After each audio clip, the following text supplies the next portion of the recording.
بسم الله الرحمن الرحيم. ألف لام ميم را. تلك آيات الكتاب والذي أنزل إليك من ربك الحق ولكن أكثر الناس لا يؤمنون. الله الذي رفع السماوات بغير عمد ترونها ثم استوى على العرش وسخر الشمس والقمر كل يجري لأجل مسمى يدبر الأمر يفصل الآيات لعلكم بلقاء ربكم توقنون. وهو الذي مد الأرض وجعل فيها رواسي وأنهارا ومن كل الثمرات جعل فيها زوجين اثنين يغشي الليل النهار إن في ذلك لآيات لقوم يتفكرون. وفي الأرض قطع متجاورات وجنات من أعناب وزرع ونخيل صنوان وغير صنوان يسقى بماء واحد ونفضل بعضها على بعض في الأكل إن في ذلك لآيات لقوم يعقلون. وإن تعجب فعجب قولهم أإذا كنا ترابا أإنا لفي خلق جديد. أولئك الذين كفروا بربهم وأولئك الأغلال في أعناقهم وأولئك أصحاب النار هم فيها خالدون. ويستعجلونك بالسيئة قبل الحسنة وقد خلت من قبلهم المثلات وإن ربك لذو مغفرة للناس على ظلمهم وإن ربك لشديد العقاب. ويقول الذين كفروا لولا أنزل عليه آية من ربه إنما أنت منذر ولكل قوم هاد. الله يعلم ما تحمل كل أنثى وما تغيض الأرحام وما تزداد وكل شيء عنده بمقدار. عالم الغيب والشهادة الكبير المتعال. سواء منكم من أسر القول ومن جهر به ومن هو مستخف بالليل وسارب بالنهار. له معقبات من بين يديه ومن خلفه يحفظونه من أمر الله. إن الله لا يغير ما بقوم حتى يغيروا ما بأنفسهم. وإذا أراد الله بقوم سوءا فلا مرد له وما لهم من دونه من وال. هو الذي يريكم البرق خوفا وطمعا وينشئ السحاب الثقال ويسبح الرعد بحمده والملائكة من خيفته ويرسل الصواعق فيصيب بها من يشاء وهم يجادلون في الله وهو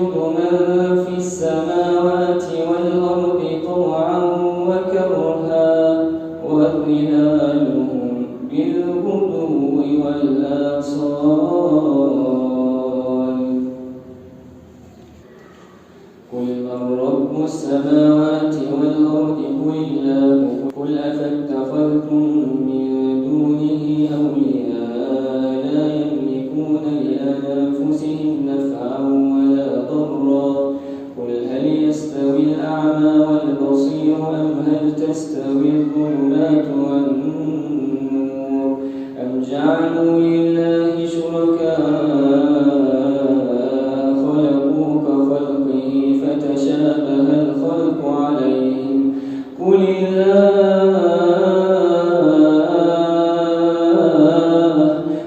الله خالق كل شيء وهو الواحد القهار أنزل من السماء ماء فسالت أودية بقدرها فاحتمل السيل زبدا رابيا ومما يوقدون عليه في النار ابتغاء حلية أو متاع زبد مثله كذلك يضرب الله الحق والباطل فأما الزبد فيذهب جفاء وأما ما ينفع الناس فيمكث في الأرض كذلك يضرب الله الأمثال للذين استجابوا لربهم الحسنى والذين لم يستجيبوا له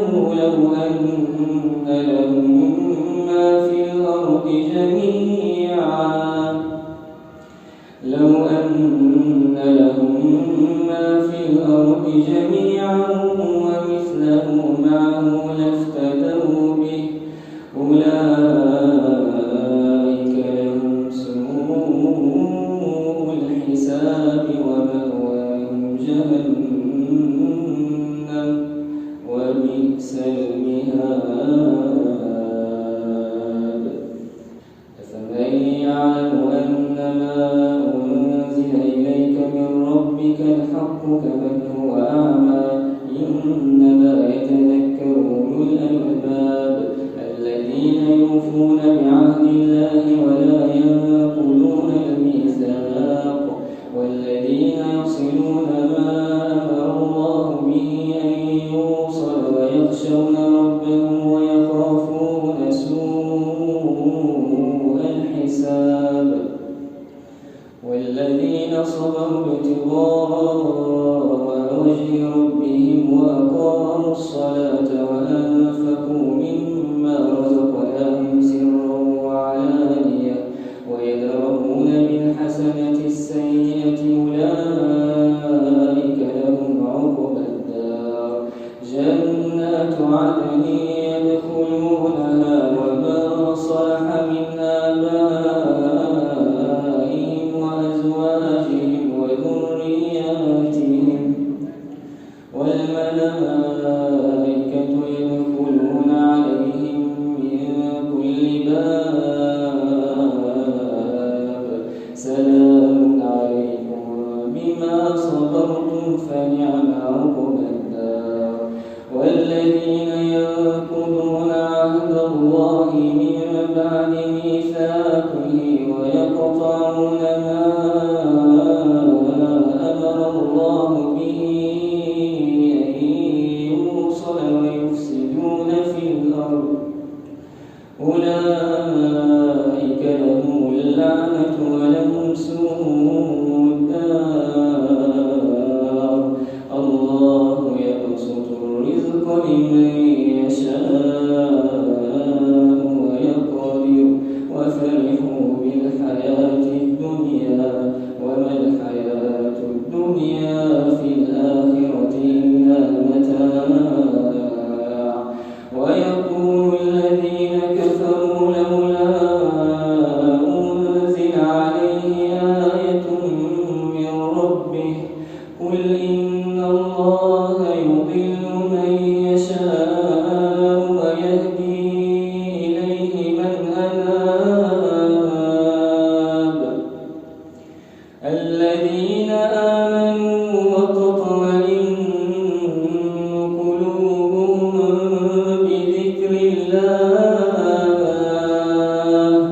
ألا بذكر الله تطمئن القلوب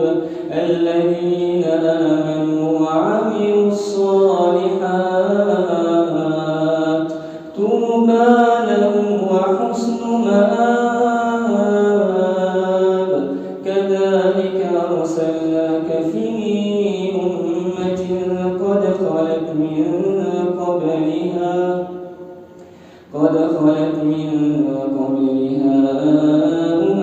لتتلو عليهم الذي أوحينا إليك وهم يكفرون بالرحمن قل هو ربي لا إله إلا هو عليه توكلت وإليه متاب ولو أن قرآنا سيرت به الجبال أو قطعت به الأرض أو كلم به الموتى بل لله الأمر جميعا أفلم ييأس الذين آمنوا أن لو يشاء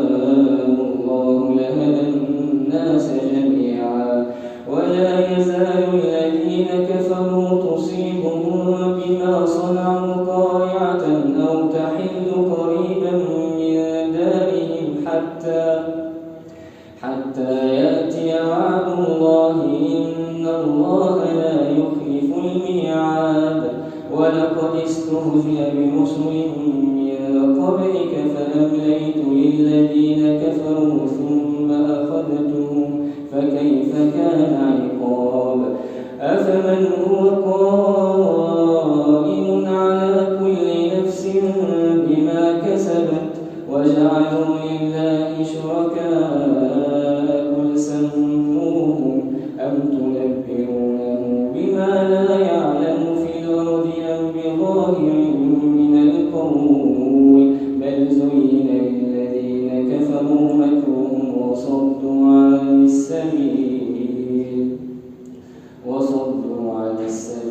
ومن يضلل الله فما له من هاد لهم عذاب في الحياة الدنيا ولعذاب الآخرة أشق وما لهم من الله من واق مثل الجنة التي وعد المتقون تجري من تحتها الأنهار أكلها دائم وظلها تلك عقبى الذين اتقوا وعقبى الكافرين النار والذين آتيناهم الكتاب يفرحون بما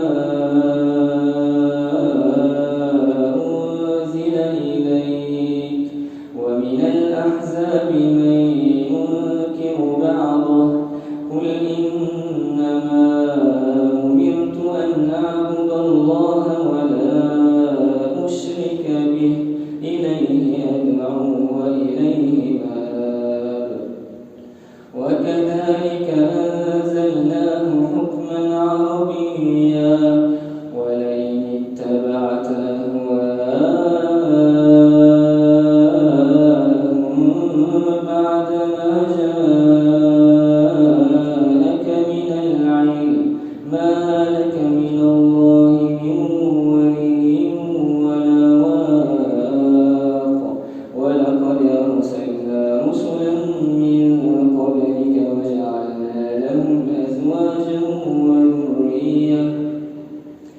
وما كان لرسول أن يأتي بآية إلا بإذن الله لكل أجل كتاب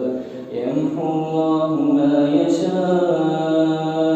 يشاء ويثبت وعنده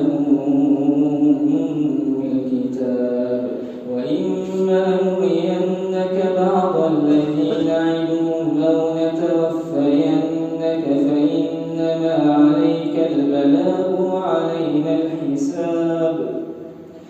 أولم يروا أنا نأتي الأرض ننقصها من أطرافها والله يحكم لا معقب لحكمه وهو سريع الحساب وقد مكر الذين من قبلهم فلله المكر جميعا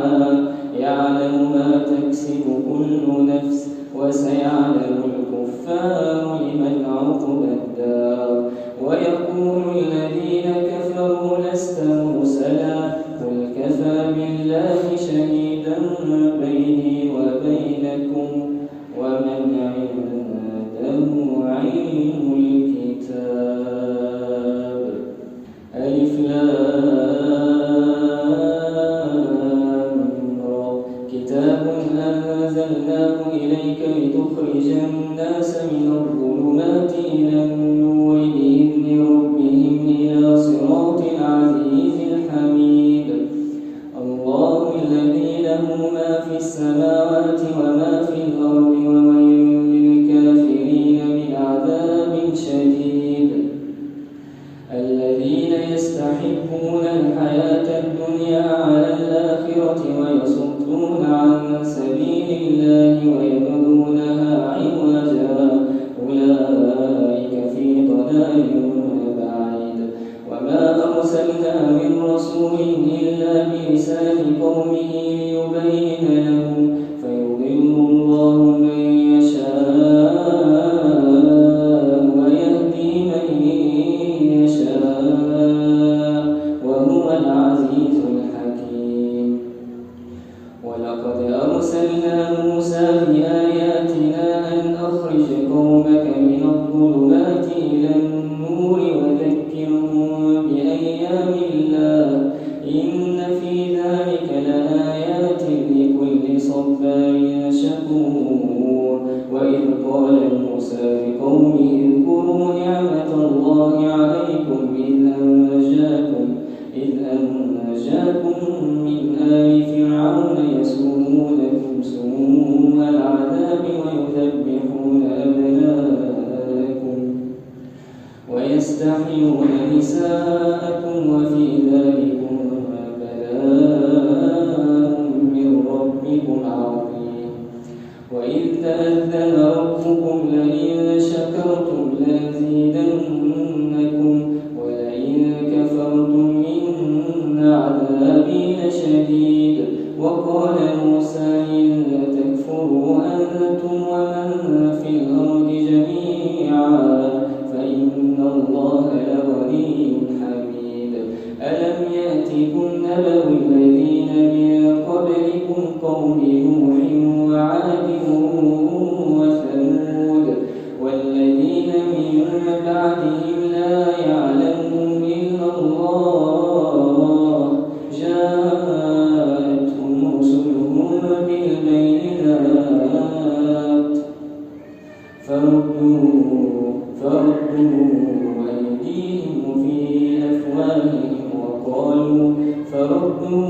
أيديهم في أفواههم وقالوا إنا كفرنا بما أرسلتم به وإنا لفي شك مما تدعوننا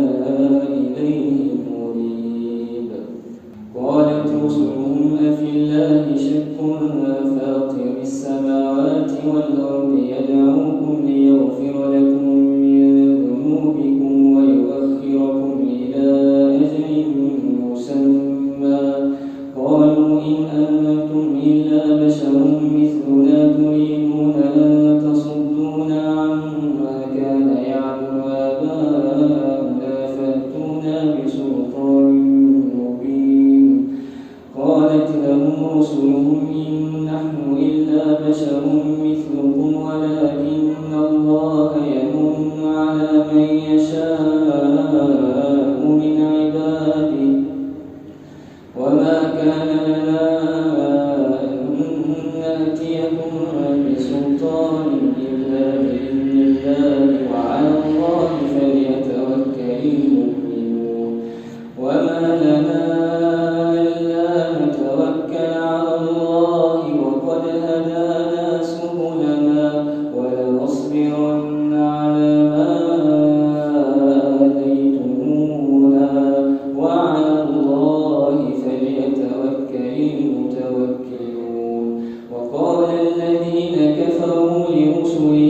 لنخرجنكم من أرضنا أو لتعودن في ملتنا فأوحى إليهم ربهم لنهلكن الظالمين ولنسكننكم الأرض من بعدهم ذلك لمن خاف مقامي وخاف وعيد واستفتحوا وخاب كل جبار عنيد من ورائه جهنم ويسقى من ماء صديد يتجرعه ولا يكاد يصيبه ويأتيه الموت من كل مكان وما هو بميت ومن ورائه عذاب غليظ مثل الذين كفروا بربهم أعمالهم كرماد اشتدت به الريح في يوم عاصف لا يقدرون مما كسبوا على شيء ذلك هو الضلال البعيد ألم تر أن الله خلق السماوات والأرض بالحق إن يشأ يذهبكم ويأتي بخلق جديد وما ذلك على الله بعزيز وبرزوا لله جميعا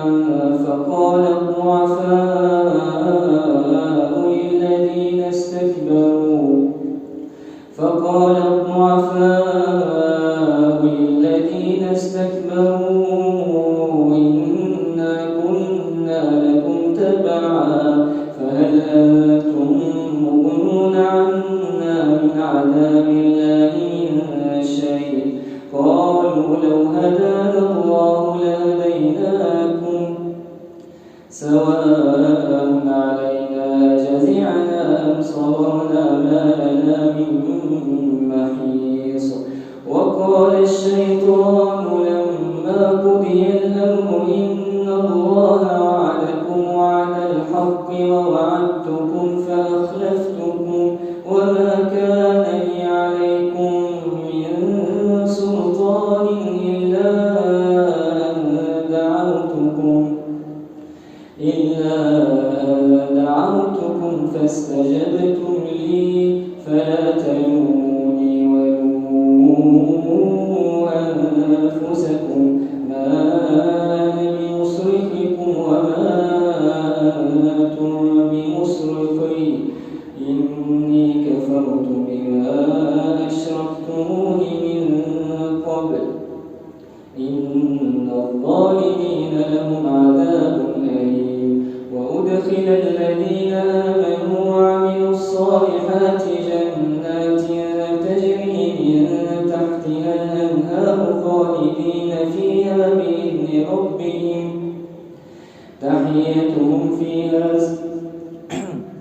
تحيتهم فيها سلام ألم تر كيف ضرب الله مثلا كلمة طيبة كشجرة طيبة أصلها ثابت وفرعها في السماء تؤتي أكلها كل حين بإذن ربها ويضرب الله الأمثال للناس لعلهم يتذكرون ومثل كلمة خبيثة كشجرة خبيثة اجتثت من فوق الأرض ما لها من قرار يثبت الله الذين آمنوا بالقول الثابت في الحياة الدنيا وفي الآخرة ويضل الله الظالمين ويفعل الله ما يشاء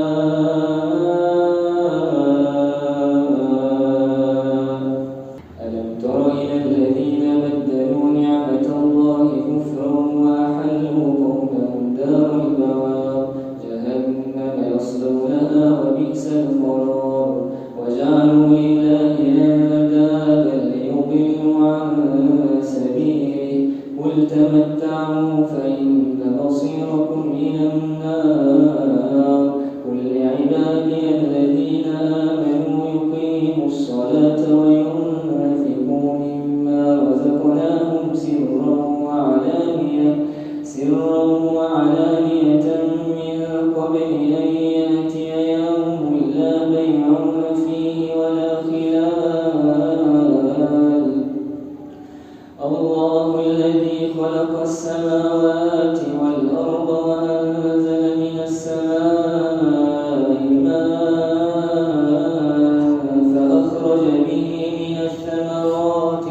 وآتاكم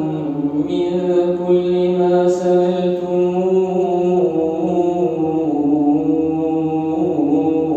وإن تعدوا نعمة الله لا تحصوها إن الإنسان لظلوم كفار. وإذ قال إبراهيم رب اجعل هذا البلد آمنا واجنبني وبني أن نعبد الأصنام رب إنهن أضللن كثيرا من الناس فمن تبعني فإنه مني ومن عصاني فإنك غفور رحيم.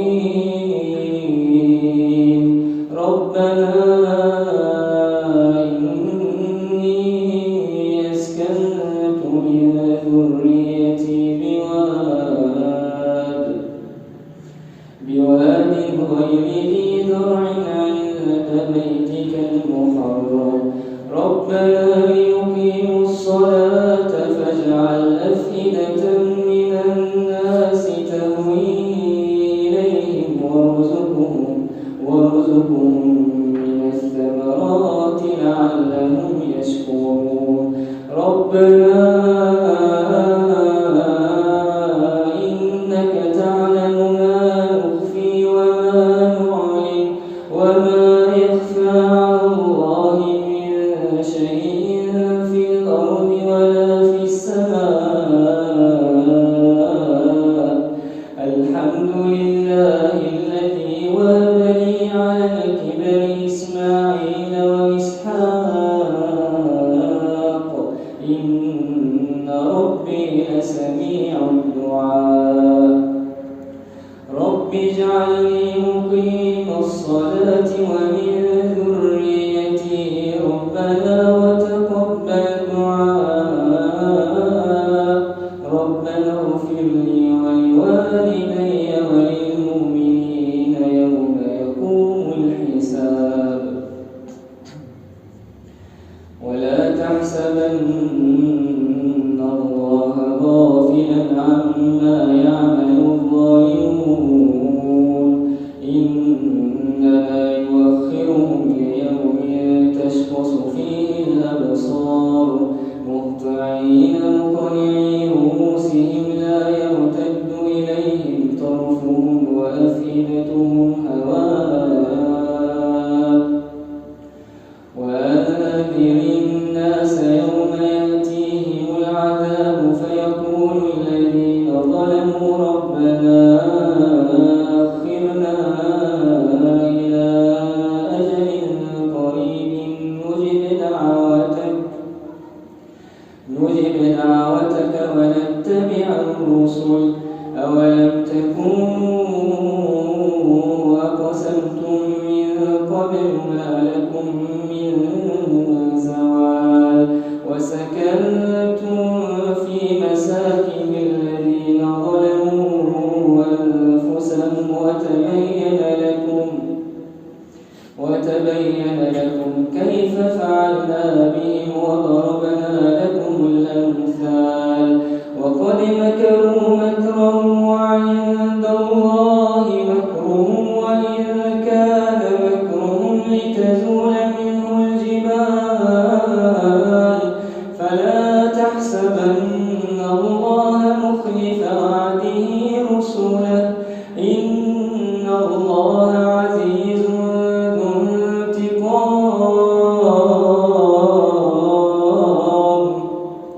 يوم تبدل الأرض غير الأرض والسماوات